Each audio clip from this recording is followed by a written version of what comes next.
அதனால இங்கு 3 பக்குவங்களை உருவாக்கி தருகிறேன். உடல் பக்குவம், உடல் ஆரோக்கியமாக இருந்தால்தான் எதை செய்ய முடியும். அந்த உடல் ஆரோக்கியத்தை பேணுவது எப்படி?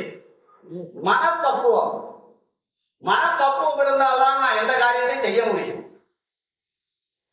பிறகு ஆத்ம பக்குவம். ஆத்ம பக்குவம் என்பது ஆத்மீகம்.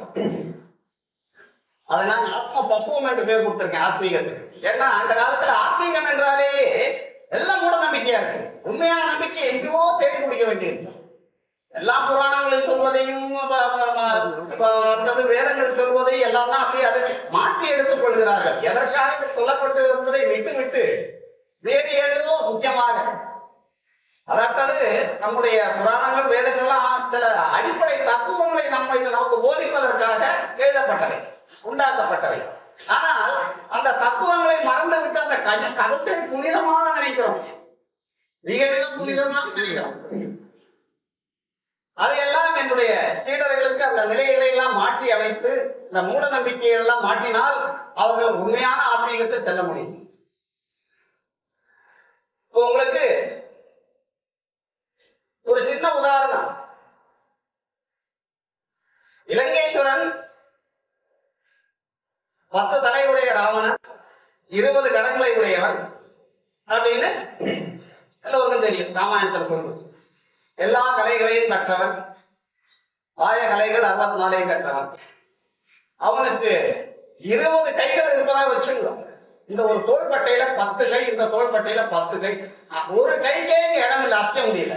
10 கை இருந்தா ஒன்னோட இசிங்கை தவிர நீ ஒன்ன வேலையும் செய்ய முடியாது. அவர் போறதா பண்ணவே முடியாது.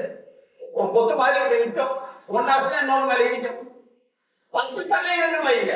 ஒரு கழுத்துல ஒரு தலை இருந்தே பாண்டலி பீஸ் அது இதெல்லாம் போட்டுக்கிறாங்க.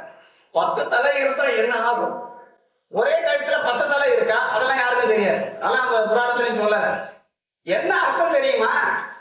10 அறிஞர்களுக்கு, அறிவாளிகளுக்கு இருக்கக்கூடிய அறிவு அந்த ஒரு தலையில இருக்கிறதுனால 10 தலை என்றார்கள்.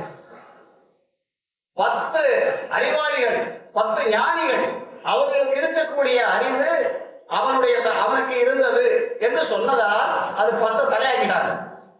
அவனுடைய பராக்கிரமம் 20 கரங்களுக்குள்ள பராக்கிரமம் அவனுடைய 2 கைகளிலேயே இருக்கிறது என்று கதையை சொன்னார்கள். அதை அவனுக்கு 20 கையை போட்டாங்க. என்ன தத்துவம் என்னவென்றால், அந்த ஆயுதங்கள் 64 கற்ற ஒருவன் ஒரு சிறிய தவறால் அத்தனையும் இழந்து விடுகிறான் இல்லையா? ஒரு சிறிய தவறால் இழந்து விடுகிறான். இதுதான் நம்மளுடைய தத்துவம்.